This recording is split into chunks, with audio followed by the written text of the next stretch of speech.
자, 오늘 말씀은 예수 그리스도가 교회를 낳으니 교회가 그리스도를 낳는다, 이런 제목으로 창세기 3장 16절로 17절 말씀을 제가 읽도록 하겠습니다. 또 여자에게 이르시되 내가 내게 임신하는 고통을 크게 더하리니 내가 수고하고 자식을 낳을 것이며 너는 남편을 원하고 남편은 너를 다스릴 것이니라 하시고, 아담에게 이르시되 내가 내 아내의 말을 듣고 내가 내게 먹지 말라 한 나무의 열매를 먹었은즉 땅은 너로 말미암아 저주를 받고 너는 내 평생에 수고하여야 그 소산을 먹으리라. 아멘. 이제 많이 들으신 분들은 알 거예요. 자칼과 네케바 들어보셨죠? 자칼은 남자를 의미해요.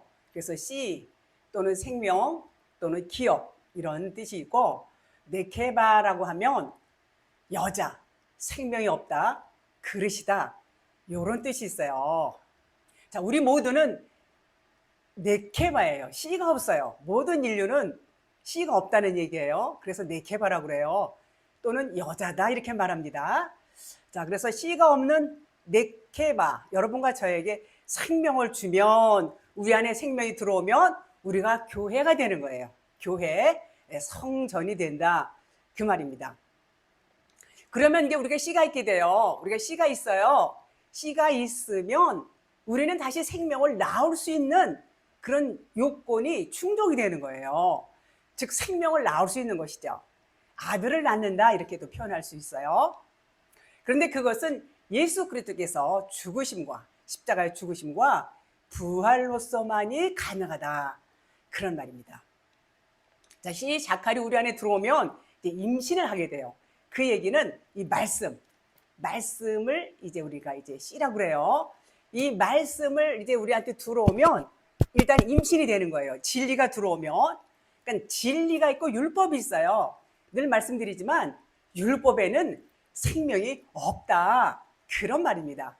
그러면 뭐에 생명이 있어요? 진리. 진리가 우리 안에 들어오게 되면 생명의 말씀이 들어오는 거예요. 그러면 임신을 하게 됩니다. 임신을. 즉 우리가 복음을 듣고 받아들이면, 일단 받아들이면 임신이 되는 거예요.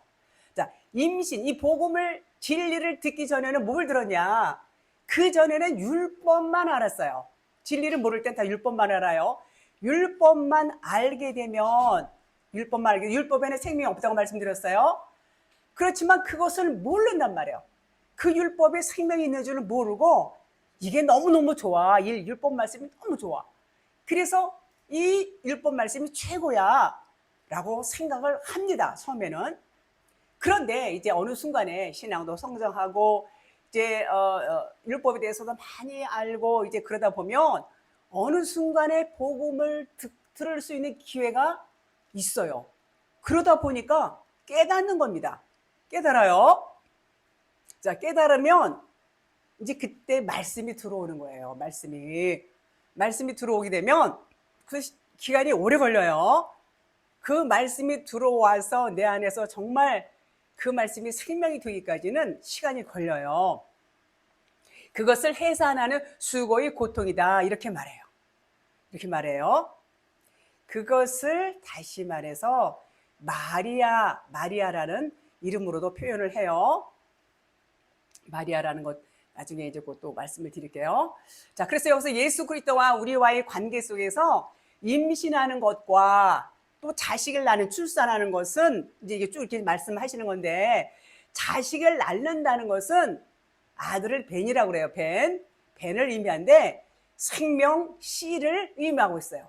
우리에게 생명이 들어오면 우리는 그 또한 생명을 낳을 수 있다. 이것을 아들이다, 벤이다, 이렇게 표현합니다. 요한복음 19장 25절로 26절을 제가 읽도록 하겠습니다. 예수의 십자가 곁에는 그 모친과 이모와 글로바이 안에 마리아와 막달라 마리아가 섰는지라. 예수께서 그 모친과 사랑하시는 제자가 곁에 섰는 것을 보시고 그 모친께 말씀하시되 여자여 보소서 아들이니이다 하시고, 이렇게 말씀합니다. 자, 그리스도 남편을 만나서 그의 말씀의 씨로 생명을 잉태하기까지 우리에게는 고통이 따를 수밖에 없어요. 무슨 고통이냐? 애굽에서 이제 홍해를 건너서 광야로 가요. 광야에서 뭘 배워요? 율법을 배워요. 율법의 말씀을 계속 배워도 그 율법이 벗겨지지 않으니까 얼마가 걸려요? 40년. 40년이나 걸리는 그런 그 고통과 그 말씀 가운데서 이제 자라게 하는 것입니다. 그런데 그 율법에 있을 때는 율법은 진짜 남편이 아니에요. 진짜 남편이 아니에요. 그래서 그 율법의 가짜 남편을 섬기고 있는 동안에는 생명을 잉태할 수가 없어요. 생명을 잉태할 수 없어요. 그래서 그 중에서 이 중에 아주 극소수는 잉태할 수도 있어요. 그래서 그리스도의 복음을 듣고 생명이 잉태되는데 그 잉태된 생명이 우리 안에 들어오면 얼마나 걸려요? 여러분 10달 걸려요. 애기 출산 다 해보셨죠? 10달이 걸립니다. 자, 10이라는 수는 꽉 찬 수라고 그래요. 꽉 찬 수. 만수다 그래요. 그래서 성경에서 10이라는 수가 이렇게 나오는 것을 보면 다 의미가 있어요. 그 숫자에 대한 개념을 제가 이제 영상에 올려놓은 거 있는데 보시면 도움이 될 거예요. 그리스도의 복음을 듣고 그리스도의 생명이 잉태가 됩니다. 그래서 이제 10달이 차서 출산할 때까지는 많은 고통과 어려움이 따른다 그 말입니다. 그것은 왜냐하면 이 해산의 고통이라는 것은 나의 육적인 생명의 죽음을 뜻하고 있어요. 내가 육신적인 것을 버리지 아니하면 그 출산에 가지를 못해요. 출산을 이르기까지 아들을 낳기까지는 육신의 것들이 자꾸 벗겨져야 된다는 거예요. 그 진리로 완전히 만삭이 되어서 정말 진리로 충만해서 10달이 충만한 수가 차면 아들을 출산하게 되는 것입니다. 그렇게 되면 어때요? 출산할 때쯤 되면은 나의 육신의 생각이 다 이제 사라지게 되는 거예요. 다나토스의 죽음을 맞이하는 것, 죽는다는 의미가 있습니다. 주님과 함께, 예수님과 함께 십자가에서 죽고 함께 살아나기 때문에 출산에 이르게 된다. 이렇게 말씀을 드릴 수 있어요. 그렇지만 10달이 되기까지는 많은 고난이 있어요. 유산의 위험도 있고, 뭐 외부에서 어떤 유혹도 있고, 미혹도 있고, 그런 것들에 대해서 우리는 주의를 해야 할 필요가 있다. 그런 말입니다. 그러면 그것은 영적인 유산이 되는 거예요. 진리에서 이제 떨어져 나간단 말이에요. 진리의 말씀을 들어왔지만 결국 그 진리가 내 안에서 결실을 보지 못하면 유산이 될 수밖에 없다. 그런 말입니다. 자, 마리아, 요한복음 19장 25절. 예수의 십자가 곁에 모친과 이모와 글로바이안의 마리아와 막달라 마리아가 뭐 한 3-4명 되는 것 같아요. 마리아가 있는데 이 마리아라는 이름의 뜻이 있어요. 미리암에서 왔어요. 미리암. 완고하다, 뭐 반역하다. 미르암. 이게 쓰다. 이제 메라에서 온 건데 미르암을 쓰다 그러는데 메리에서 왔어요. 메리는 마라에서 또 왔어요. 그 말의 뜻을 보면 어디에서 온 게 쭉 나와요. 그 사전에 보면. 그래서 마라라는 것은 여러분 잘 아시죠? 마라의 쓴물, 마라에서 물이 써서 막 이스라엘 백성들이 막 목말라서 물을 먹고 싶은데 물을 먹어보니까 너무 써서 먹으면 죽을 것 같아요. 그러니까 어떻게 했어요? 나뭇가지를 던지라고 그랬어요. 나뭇가지를 던지니까 쓴 물이 단물로 변하게 된다. 네, 그런 것을 우리는 성경을 통해서 알 수가 있습니다. 그래서 마리아라는 것은 쓰다에서 이제 그 언어가 원문이 그 쓰다에서 왔어요. 쓴 인생, 그래서 마라는 쓴 인생, 고통, 괴로움. 루키에서도 또 이제 그 나오미가 그 말하는 대목이 나와요. 나를 말하라 하라 그랬어요. 말하라 하라. 그런 대목이 나오는데 그 나오미가 남편과 두 아들과 이제 모압 땅에 가죠. 모압 땅에 갔어요. 갔는데 남편도 잊어버렸죠. 아들 둘도 잊어버렸죠. 자손이 없어요. 자손이. 그러고 나니까 정말 너무나 낙심이 되고 실망이 되는 거예요. 그래서 다시 이제 가나안 땅으로 옵니다.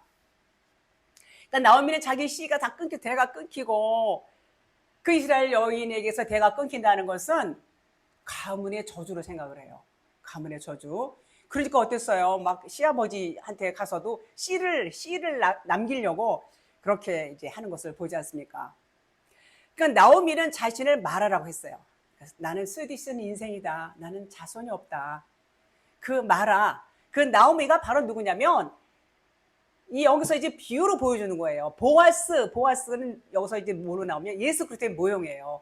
예수 그리스도의 모형으로서 그 보아스의 헌신으로 인해서 이제 나오미가 살아나는 거. 그죠? 나오미가 살아나는 거예요.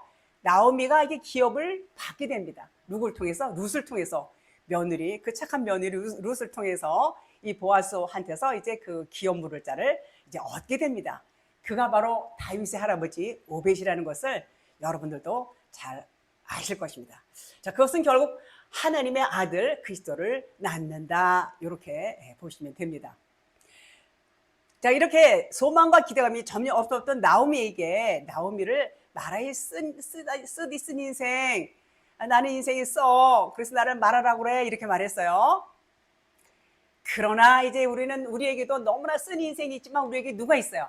그리스도, 예수 그리스도의 헌신에 의해서 우리는 아들을 낳을 수 있는 나오미처럼 기쁨의 여인, 은혜를 받을 사랑스러운 자의 뜻을 가진 나오미처럼 될 수 있다는 것을 우리 다 똑같은 나오미 같은 자들이에요. 우리 세상을 바라보고 자신을 바라보면 소망이 없어요. 정말 텅 빈 자고 아무것도 아닌 자, 생명이 없는 자, 죽은 자, 그림자, 허상.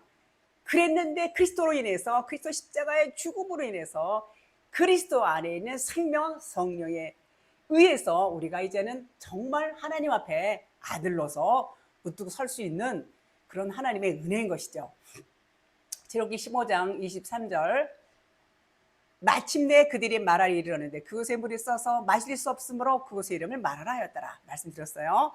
목이 말라 거의 죽게 된 이스라엘에게 나뭇가지, 자, 십자가를 의미하죠. 던지니까 쓴물이 단물로 변했습니다.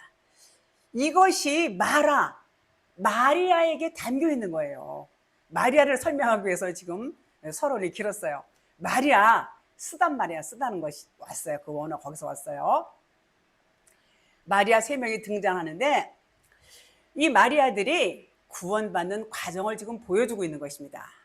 예수 그리스도의 죽음을 통해서 아들을 낳고 생명을 낳는다는 거, 그것이 창세기서부터 지금 요한복음 19장에 말씀하고 있는 이 부분 25절 26절에 쭉 이 마리아를 통해서 예수님 십자가에 죽으실 때에 말씀하시면서 그 구원의 과정을 지금 말씀하는 거예요. 그러니까 마리아가 성령에 의해서 예수 그리스도를 낳는 겁니다. 성령이 뭐예요? 말이에요. 이 말. 우리가 말이 굉장히 중요해요. 진리의 말을 할 수 있느냐, 진리의 말을 못하느냐, 여기에 따라서 생명을 낳느냐, 생명을 못 낳느냐 좌우하는 겁니다. 마리아는 누구라고요? 모든 인류 여자, 그러니까 여자, 우리가 다 여자예요. 뭐 생물학적인 남자 있지만 모든 인류를 여자라고 칭하고 모든 인류를 대표하는 자로 지금 마리아가 등장하고 있어요. 자, 사랑하시는 제자는 사도 요한을 의미하고 있어요. 사도 요한을 사랑의 사도라고 그렇게 말하죠. 자, 은혜를 입은 자. 그런데 여기서 이제 사도 요한은 예수 그리스도를 모형하고 있습니다. 자, 여기서 이제 마리아들이 십자가 밑에 쫙 있어요. 그들은 임신했어요. 다 말씀이 들어간 자들이에요. 임신한 상태에서 고통스러워하고 있어요. 고통스러워하고 막 생명을 간구하고 있는 그 그림인 것입니다. 예수님께서 십자가에서 죽으시기 직전에 우리들을 대표해서 마리아들을 향해서 말씀해주고 있는 대목이에요. 이것이 거기 십자가 밑에 있는 마리아들에게만 하는 말이 아니에요. 그러면 우리는 예수님과 관계가 없는 자가 돼요. 그렇기 때문에 이 지금 마리아에게 하는 말씀을 여러분에게 하는 말씀으로 잘 들으셔야 돼요. 육신의 모친에게 여자여 라고 불렀어요. 그런데 보세요. 천주교 성경에는 어머니여 이렇게 돼 있어요. 천주교 성경에는. 그래서 저는 이게 천주교 성경에 참 더 이게 좀 고상하고 바람직하다. 이게 여자요. 아무리 그래도 그렇지 어머니한테 여자요 이거는 좀 뭔가 좀 예수님이 어떻게 이렇게 말씀하실 수 있을까 그런 생각을 했단 말이에요. 진리를 모르니까. 진리를 모르고 문자 말씀만 보면 그럴 수밖에 없어요. 자, 여자요 그러는 것은 씨가 없는 인간을 말하는 것을 의미하고 있어요. 그래서 여기서 여자여 부른 것은 남편, 예수가 남편이에요. 남편으로서 아내를 부를 때 쓰는 얘기예요. 아니, 엄마인데 어떻게 아내야? 여러분 상상이 갑니까? 그러니까 이 말씀은요, 전부 영이에요, 영. 영으로 보지 않으면은 육으로 해석이 안 되는 부분이에요. 그 영적으로 이것을 봐야 되는 의미예요. 그게 이유예요. 영적으로는 모든 인류가 여자라고 그랬어요. 그러면 모든 인류는 누굴 기다려요? 신랑 예수를 기다려요. 신랑 예수만이 씨가 있고 생명이 있어요. 모든 인류는 다 니케마, 그냥 씨 없는 자, 그냥 그릇, 이거란 말이에요. 그래서 이제 그리스도 이제 아들로 그 몸에서 나왔지만 그분은 영이시고 생명이시고 하나님이세요. 그러니까 마리아가 그 몸에서 자기가 나왔다 할지라도 예수만이 신랑이 돼요. 마리아의 신랑이 누구냐? 요셉은 육의 신랑이에요. 지금 영적인 얘기를 하고 있어요. 마리아의 남편은 예수일 수밖에 없어요. 자, 그럼 마리아만 예수의 남편일까요? 아니에요. 온 인류가 다 마리아라고 그랬죠. 온 인류를 대표해서 지금 마리아에게 하나님께서, 예수님께서 말하는 거예요. 지금 말씀하시는 거예요. 여러분에게, 저에게. 그러니까 여자요, 이렇게 말씀하시는 것은 신부요, 나의 아내요, 이렇게 말하는 거예요. 그럼 아무한테나 나의 아내요, 신부 이렇게 말 안 해요. 이미 생명으로 충만하게 10달이 된 거예요. 지금 이 마리아들이 그 밑에서 다 그들은 생명으로 10달이 채워진 자들, 자기 죽음이 온 자들이에요. 자기 부인이 온 자들인 것입니다. 그런 상태에서 지금 여자요 라고 남편으로서 이제 부르는 겁니다.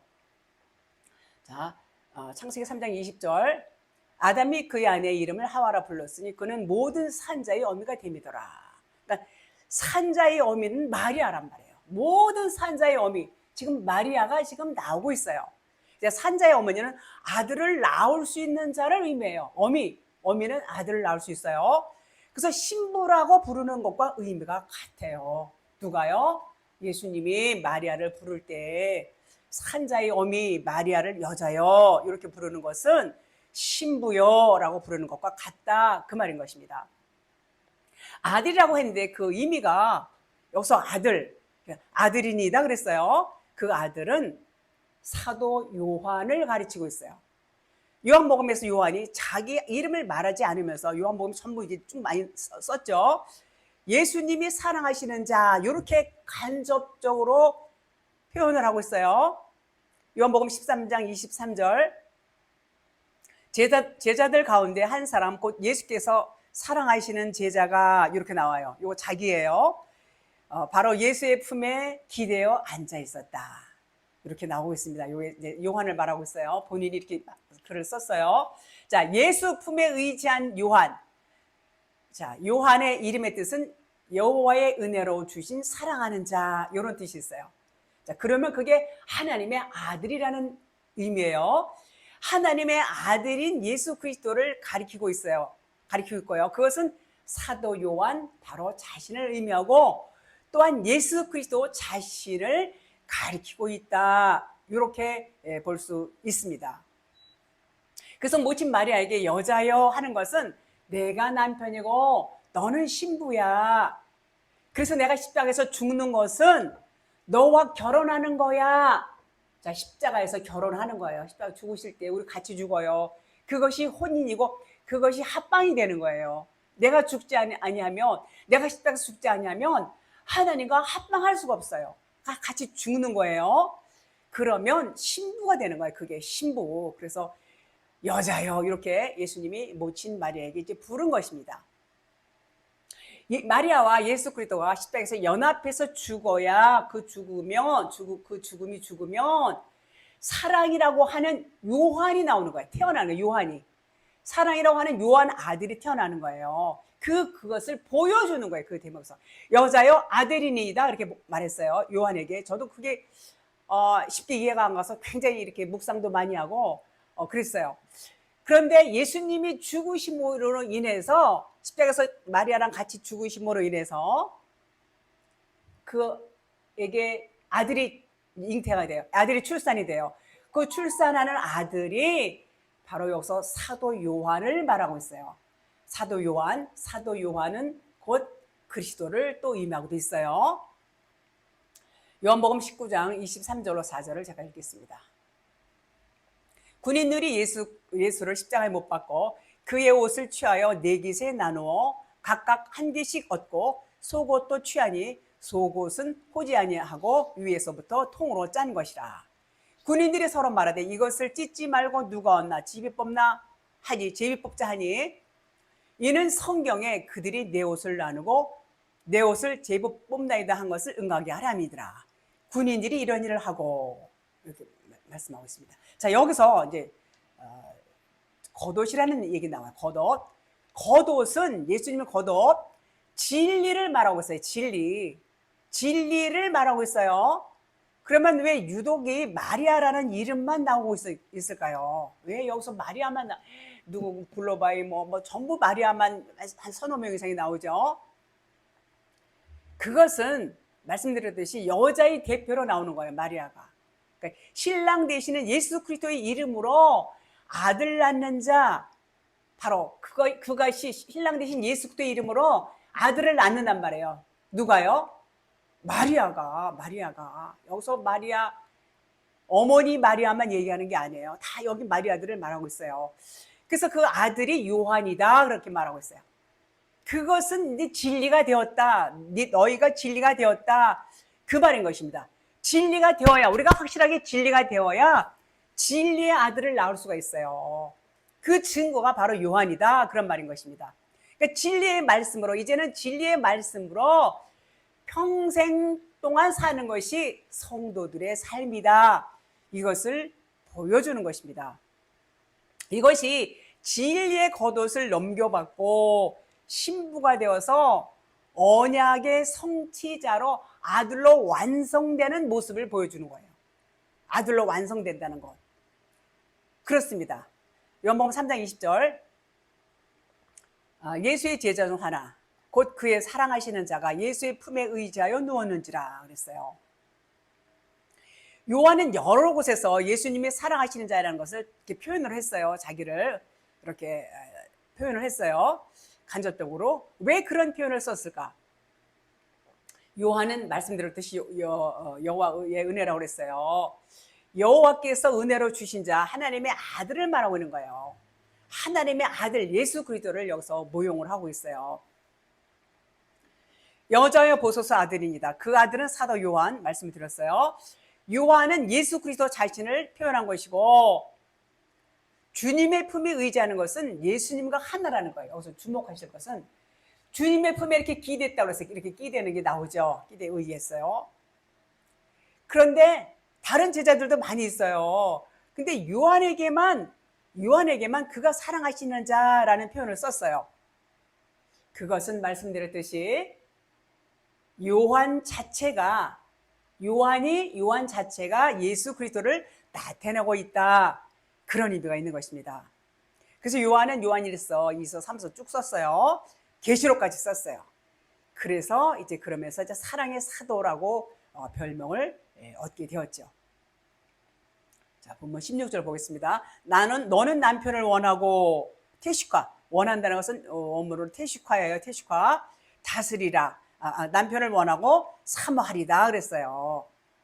이제 번역이 조금씩 들려요. 그 성경마다. 이제 사모한다는 말이 있고 또 원한다는 말이 있고 남편을 마음대로 주무르다 이런 말들이 있어요. 성경마다 그렇게 표현하는 것이 달라요. 그렇습니다. 그래서 겉으로 볼 때는 그냥 원하다 사모하다 그러니까 남편을 막 갈망하는 것처럼 보여져요. 원한다 그랬으니까 원한다 태식화. 그러니까 이것은 좋은 의미가 아니에요. 좋은 의미의 원함이 아니에요. 표준 세번역에 보니까 남편을 지배하려 하다 이런 뜻이 있어요. 그러니까 여자가 남편을 마음대로 주무르고 싶은데 그게 되는 게 아니에요. 어떻게 여자가 남편을 마음대로 주무를 수 있어요? 그럴 수도 있겠죠. 그러니까 남편이 다스린다는 말이에요. 자, 이 말씀은 그리스도와 우리와의 관계예요. 여러분, 여기서 뭐 아담과 하와 이렇게 말하는 것 같지만 아담과 하와, 아담은 예수 그리스도의 모형이죠. 하와는 모든 인류를 대표한다고 그랬어요. 그래서 그리스도와 우리의 관계, 라는 측면에서 이렇게 봐야지 돼요. 그래서 하나님의 뜻대로가 아니고 그러니까는 하나님의 뜻대로 자기 뜻대로 막 뭐 하기를 원한단 말이에요. 사람들은 자기가 원하는 거를 막 하나님을 자기한테 막 꽤 맞추려고 그래요. 그래요, 안 그래요? 그러죠? 내가 뭘 원해요? 하나님 이것도 해주시고 저것도 해주시고, 그러니까 하나님을 자기 입맛대로 막 끌고 간단 말이에요. 이게 하와가 그런 마음을 갖고 있는 거, 이 태식화, 그걸 원하는 거예요. 마음대로 주물르는 거. 가만히 보면 아주 딱입니다. 그렇습니다. 그래서 그것은 계시된 믿음의 때까지예요. 계시된 믿음이 뭐예요? 계시된 믿음, 성령으로 인침받아서 성령님이 나를 주장하시기 전까지는 우리는 전부 이런 속성을 갖고 그렇게 하나님을 내 마음대로, 하나님 이것도요 저것도요, 자기 입맛대로 그렇게 하나님을 끌고 다니려고 한단 말이죠. 자, 귀신을 쫓는 것도 다스림입니다. 다스림. 7 귀신을 내쫓는 것도 다스림이지요. 그 귀신이 다스리고 있는 집을 늑탈한다고 그래요. 그 늑탈, 더 강한 자가 와야죠. 더 강한 자가 와서 이제 그를 내쫓을 수 있어요. 강하지 못하면은 자기가 쫓겨나요. 자, 그리스도가 들어와서 우리 안에 있는 비진리를 내쫓는다는 표현이에요. 뭐가요? 귀신, 뭐 7 귀신 이런 거 있죠. 그것은 그리스도가 오셔서, 성령님이 오셔서, 더 강한 분이 오셔서 바로 그 비진리의 생각들을 내어쫓는다, 그런 표현입니다. 이것이 바로 남편이 여자를 다스린다는 의미죠. 그러니까 결국 비진리인 나와 여러분은 함께 묶여서 십자가에 죽어야 돼요. 죽는 거, 그렇게 죽게 만드는 것을 누가 해요? 내가요? 아니에요. 우리가 못해요. 하나님 해주셔야 돼요. 그것이 다스림이다, 그런 말입니다. 이처럼 우리를 다스리고 끌고 가시는 거, 그것은 하나님께서 여러분과 저에게 언약해 주셨어요. 그 언약해 주신 부분을 이제 다 약속으로 이루시고 이끌고 가신다, 그런 말입니다. 그래서 그 과정 가운데 하나님의 약속의 자녀를 낳기 위해서는 해산의 수고와 고통이 따를 수밖에 없다. 그것은 육신의 생각들이 다 빠져나가야 되는 거야. 빠져나가고 그 과정이 고통이라는 거예요. 고통과 수고, 그것은 필수적인 것이다, 이렇게 말씀을 드립니다. 엄마가 아이를 임신하게 되면 몸 안의 양분을 다 이제 어떻게 돼요? 다 이제 빼앗기죠. 태아에게 빼앗기고, 수고와 고통 없이 아이를 낳습니까? 얼마나 힘듭니까? 10달 동안 내내 힘들어요. 그렇습니다. 자, 예수 그리스도라는 그 아이를 출산하기 위해서는 우리의 모든 육신의 생각들이 십자가에서 찢겨 죽어야 된다는 거죠. 육신의 생각들이 자꾸만 빠져나가야 돼요. 그래야 하나님의 아들을 출산할 수 있다. 그리스도를 출산할 수 있다, 그 말입니다. 그렇기 때문에 여자에게 준 고통, 여기서 뭐라고 했어요? 그 해산의 저주라고 했어요. 저주. 너는 더욱 저주를 받아, 막 이런 얘기 있죠. 그것은 저주가 아니고 하나님의 약속이고 언약이고 구원의 메시지란 말이에요. 구원의 메시지. 저주가 아니에요. 그러니까 선악나무를 먹었다고 해서 하나님께서 우리를 막 고생하라고 너 저주받아야 돼, 이게 아닙니다. 우리를 구원하시려는 하나님의 언약이고 복음의 메시지인 것이죠. 그 성경의 남자는 예수 그리스도시고 여자는 교회 우리를 말씀하신다고 말씀을 드렸죠. 그렇게 신랑과 신부가 만나서 연합해서 하나가 되면 그것이 생명이고 아들을 낳는다, 그런 말입니다. 그 남자 예수가 율법이 되어서, 아담이 율법이 되어서 십자가에 죽는 겁니다. 자, 예수님은 이 땅에 오실 때 율법으로 오셨다고 그랬어요. 그분은 죄가 없지만 죄 있는 사람의 모습으로 오시는 것은, 모든 사람은 율법으로 이 땅에 왔다고 말씀을 드렸죠. 예수님 역시도 예외 없이 율법으로 오실 수밖에 없어요. 왜냐하면 육신을 입고 오셨기 때문에. 바로 육신을 입은 자체가 율법인 것입니다. 그래서 선악나무를 하와가 주니까 그냥 넙죽 받아 먹었어요. 그래서 스스로 죄인이 된 거예요. 받아 먹으면 죄가 드러나는 거죠. 죄인의 대표가 되셔서 죽으신 거예요. 여자가 되셔서. 자, 여자가 됐다는 얘기는 말씀드렸듯이 우리 모두가 여자예요. 예수님은 여자로 오신 거예요. 그분은 남자이면서 여자로 오셨어요. 그래서 죽으시기 위해서 여자가 준 것을 그냥 먹으신 거예요. 정말 그 하나님께서 죄인의 대표로 오셔서 죽으셨어요. 그것이 은혜, 그것이 은혜. 그래서 아담을 뭐라고 했어요? 오실자의 모형이다, 오실자의 표상이다 그랬어요. 자, 그럼에도 모든 인간은 하나님의 은혜를 입으려고 하고 행위로서 하나님의 은혜를 입기를 원하죠. 입기를 원하면서 입으로는 하나님의 은혜 받았다 말을 해요. 그러면서도 불구하고 행위로 하나님께 나가려고 그래. 행위. 하나님께 뭔가 잘 하려고. 뭔가 하나님께 뭐 멋있게 뭘 보여드리고, 멋있는 뭘 만들고, 뭔가 이루고, 업적을 이렇게 이루고, 이런 것들을 하려고 한단 말이죠. 그것이 뭐냐면, 율법적인 행위를 말하고 있어요. 율법적인 행위를 따라가려는 거. 이것은 결코 진리가 아니에요. 이것은 행위의 남편, 율법의 남편을 두고 있는 거예요. 여자는, 인간은 그것을 몰라요. 여자들은 이것이 율법인지 이것이 진리인지 깨닫지를 못한단 말이죠. 그러니까 뭐를 의지해요? 자꾸 행위를 의지해요. 행위를 의지하고 자기 지혜를 의지하고 자기의 능력을 의지하고 자기의 가능성, 뭐 이런 자존심을 내세우고 이렇게 전부 육신적이고 보이는 것들을 통해서 이것을 갖고 나간단 말이에요. 이것을 뭐라고 그래요?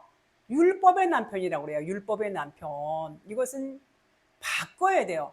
이 남편을 바꿔야 돼요. 하나님께서는 이런 자들, 여러분과 제가 다 그랬어요. 이런 자들에게 하나님이 율법이 되셔서 십자가에 죽으신 거예요. 하나님 스스로가 율법의 남편이 되신 거예요. 그래서 진리의 영으로 이제 새로 거듭난 것이죠. 그래서 이렇게 생명 없는 이와 같은 자들, 율법을 남편을 두고 있는 자들에게 진리를 전해줌으로 인해서 이 남편은, 너희들이 지금 갖고 있는 남편은 진짜 남편이 아니야. 진짜 남편은 바로 나야. 진리야. 이것을 보여주시는 겁니다. 그래서 바울이 뭐라고 했어요? 선악과를 먹은 여자는 남편을 가르치려면 안 된다고 그랬어요. 그 은혜를 가르치려면 안 돼. 그리고 조용히 해. 진리를 배워. 이렇게 말하고 있어요. 디모데후서 2장 11절. 여자는 1절 순종함으로 종용히 배우라. 이렇게 말했어요. 여자의 가르치는 것과 남자를 주관하는 것을 허락지 아니하노니 오직 종용할지니라. 이렇게 말했어요. 저는 이것도 또 이해가 안 가가지고, 아니 왜 여자는 또 왜 뭘 순종하고 조용하라는 거예요? 가르치지 말라고 그래. 이런 것이 막 이해가 안 갔어요. 정말 여러분들은 이해가 가셨어요? 여러분들은 어땠는가 모르겠어요. 자, 여자는, 자, 여기서 여자라는 것은 생물학적인 여자 말하는 게 아니에요. 씨 없는 모든 여자, 씨 없는 여자. 그러니까 은혜 받지 못한 여자, 거듭나지 못한 자를 말하는 거예요. 그런 자들은 스스로 생명을 만들어낼 수 없어요. 우리는 생명이 주어져야 돼요. 우리 안에 생명을 만들지 못해요. 그래서 육적인 욕심과 생각으로 가득 차 있어요. 그러니까 육적인 욕심과 그 생각을 갖고 설치지 말라는 거예요. 나대지 말라는 얘기예요. 그런데 우리 인간들은 그런 말 들으면 아주 기분 나쁘다고 그러죠. 기분 나쁘다고. 아니 왜 내가 못해? 나는 할 수 있어. 막 그러고 자만하고 교만하기까지 합니다. 그것은 은혜 안에 온전히 거하지 못하기 때문에 그런 자들을 교회 안에서 얼마나 많이 봅니까? 그렇지 않습니까? 그것은 인간의 속성이 다 그래요. 은혜 받지 못하면 그럴 수밖에 없다는 것입니다.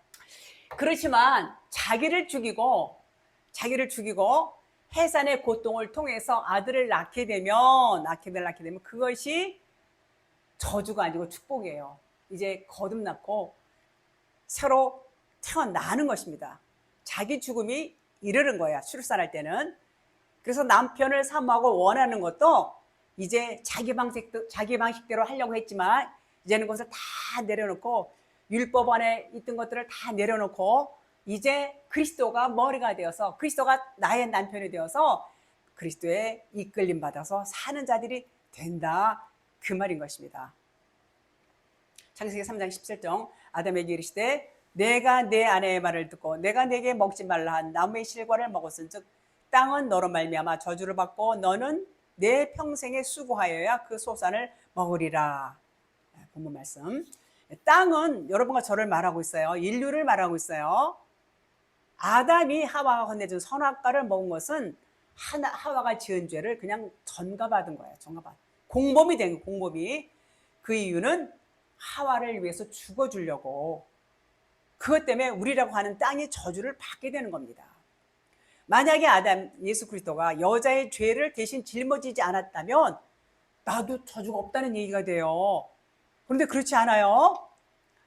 그 얘기는 아담인 예수 그리스도 때문에 우리가 저주를 받게 된 것이다라는 얘기인데, 그러나 원래부터 죄인으로서 저주를 받은 거예요. 우리는 아담 때문에 받은 게 아니라. 근데 그걸 몰랐다는 거예요. 몰랐어요.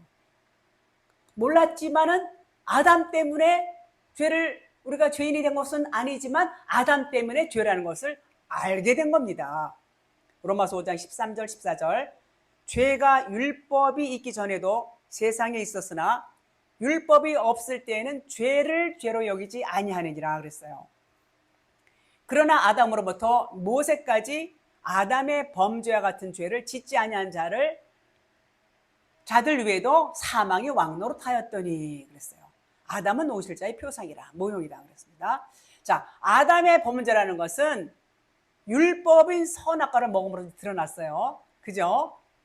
아담에서 모세까지 죄가 드러나지 않았으므로 죄인이라고 하지 않았지만 그럼에도 사망이 왕노릇했다고 했어요. 사망 왕노릇.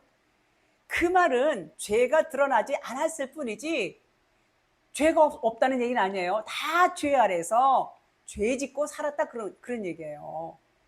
이스라엘 백성들도 마찬가지예요. 죄를 죄인 줄 몰랐다는 겁니다. 요한복음 15장 22절, 내가 와서 저희에게 말하지 아니하였다면 죄가 없었으려니와 했어요. 그러니까 예수님이 이 땅에 오셔서 그들에게 말씀하지 않았으면 저들이 죄가 없었으려니와, 왜냐하면 죄가 드러나지 않았기 때문에 지금은 그 죄를 핑계할 수 없다 그랬어요. 이제는 핑계할 수 없어. 너희들은 다 죄인이야. 그 말입니다. 하나님께서는 우리에게 율법을 주셨는데 그 율법을 지키라고 준 게 아니에요. 여러분, 율법을 지키려고 얼마나 사람들 몸부림쳐요. 그걸 꼭 지키라고 준 것이 아니에요. 그러면요, 죄를 깨달아서 알라고 준 거예요. 죄를 알라고. 아담 때문이 아니라 원래 너희들은 죄의 본성을 갖고 태어난 거야. 죄인으로 태어난 거야. 저주 아래, 즉 율법 아래 놓이게 된 것이다. 그렇게 그것을 깨달으라, 그런 겁니다. 예수님 오셔서 말씀하시기 전에 다 몰랐어요. 자, 그러면 진짜 죄는 뭐냐? 진짜 죄는 하나님의 말씀을 율법으로 보고 열심히 행하려고 하는 거, 율법 안에서 그것을 율법대로 순종하려고 하는 거, 그것이 죄라는 것입니다. 그것은 하나님과 하나가 되어 있지 않으면 하나님을 몰라요. 하나님을 모르기 때문에 율법적인 행위를 할 수밖에 없어요. 그것이 죄다, 그 말인 것입니다. 로마서 5장 19절, 한 사람이 순종치 아니함으로 많은 사람이 죄 있는 것 같이 한 사람이 순종하심으로 많은 사람이 의인이 되리라, 이렇게 말씀했어요. 그 뒷부분에, 17절 본문 뒷부분에 내 평생에 수고하여 그 소산을 먹으리라, 이렇게 말씀했어요. 자, 예수님의 소산은 뭘까요? 요한복음 4장 34절, 예수께서 이르시되 나의 양식은 나를 보내신 이의 뜻을 행하며 그의 일을 온전히 이루는 이것이니라, 이렇게 말씀했어요. 이것이 예수님의 양식이라고 말씀했어요. 나의 양식, 나를 보내신 이의 뜻을 온전히 행하는 거, 이것이 예수님의 소산이에요. 그분의 소산, 그 소산을 먹으려고 그랬어요. 땀을 흘려요. 평생에 수고하고 땀 흘려야 소산 먹는다는 얘기가 예수님이 양식, 그 하나님의 뜻을 행하는 거, 온전히 이루는 거. 자, 그러면 그 소산을 얻기 위해서는 평생 수고해야 되는데 그 수고가 뭘까요? 그 수고는 복음을 전하시고 자기가 십자가에서 죽는 거예요.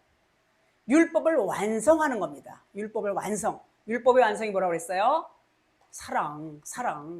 그 사랑을 이루시는 거예요. 그것이 그분의 소산이에요. 소산을 먹는 거예요. 그러니까 예수님이 오셔서 얼마나 수고하셨어요. 그리고 십자가에서 죽으시기까지 고통을 감수하시면서 그것이 예수님의 소산이에요. 평생 예수님 고생하시고 죽으시는 거. 누가복음 22장 39절 예수께서 습관을 쫓아 감람산에 가시매 제자들도 쫓았더니, 예수님이 감람산에 가신 것은 예수님이 기름 부음을 받으신 게 아니고 자기가 기름을 짜는 거예요. 자기 몸을 짜는 거예요. 자기 자신을 짰다는 의미가 있어요. 감람산에, 겟세마네. 그래서 겟세마네란 뜻이 뭐냐면 기름 짜는 틀이라고 그러죠. 자신이 기름이세요. 자신이 기름이셔서 자신을 짜는 거예요. 그 기름을 짜서 누구를 줘요? 우리에게, 신부에게 입혀주는 거예요. 그것을 우리는 그리스도로 옷 입는다, 그렇게 표현합니다. 감람류죠. 올리브유, 기름 부음을 받는 거다. 똑같은 의미가 있습니다. 겟세마네는 기름 짜는 틀이고 감람산도 올리브유를 말하고 있어요. 예수님이 십자가에 죽으시기 전에 바로 거기 겟세마네 동산에 가셨어요. 그리고 이제 기도하시죠. 제자들에게, 야, 너희들 시험에 들지 않게 깨어서 기도하라, 이렇게 말씀하십니다. 그래서 예수님은 제자들이 앉아있는 곳과 돌 던질 만큼의 거리에 앉아서 이제 기도를 이제 하시죠. 자, 이 돌 던지는 만큼의 거리라고 그렇게 말씀하고 있지만 그 뜻은 뭐냐면 그 제자들과의 거리가 아니에요. 그것을 의미하는 게 아니에요. 그럼 뭘까요? 자, 모세가 시내산에서 받은 돌판을 여러분 잘 아시죠? 십계명 돌판을 깼습니다. 그 돌판은 율법을 상징하고 있어요. 예수가 율법 아래서 율법으로 예수님이 오셨다고 그랬어요. 육체로 오신 예수님 자체가 율법이에요. 자, 돌로 오셨다는 겁니다. 율법의 돌로 누가 오셔서? 예수님이 율법의 돌로 오신 거예요. 그래서 반석이 깨져야 생수가 나오는 것처럼 여기서 돌 던질 만큼의 거리라는 것은 뭐냐면 돌판을 깬다는 의미가 있어요. 이게 돌을 이렇게 던질 만큼 돌판을 깬다는 의미가 있어요. 그러니까 그분은 서 있어야 되는데 그분이 무릎을 꿇었다. 이런 표현이 또 있어요. 무릎을 꿇었다는 것 역시도 돌판을 깼다는 의미예요. 돌판을 깼다. 즉 돌이 깨졌다는 의미예요. 율법인 돌판을 깨버려서 완성하신 것을 의미하고 있어요. 그래서 이 겉에 문자 말씀, 이 율법의 말씀을 온전케 하신 것을 나타내고 있어요. 또는 율법을 폐했다, 율법을 완전케 했다, 이렇게 표현합니다. 같은 의미입니다.